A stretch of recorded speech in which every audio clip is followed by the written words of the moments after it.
昨下晡南投的日月潭嘛是公滚，因为卫福部长陈时中到日月潭来坐船游潭，搁穿卫士军队烂茶。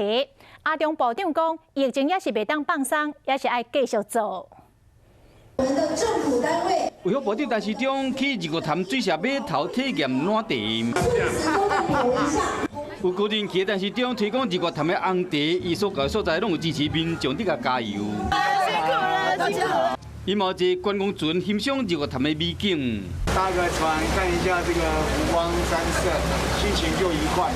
我想我们在防疫期间保持心理愉快是很重要的。日月潭进前被列为1968旅游警示景点，游客潮较济，当地生理人叫苦连天。即卖疫情有较缓啊，但是中用行动挺日月潭的观光。我想在这2天看不到全球疫情趋缓的情况，这2天大概都以17万人这样，每一天确诊的人数、死亡人数6000多人这样在进行，所以国际的疫情仍然是非常的严峻。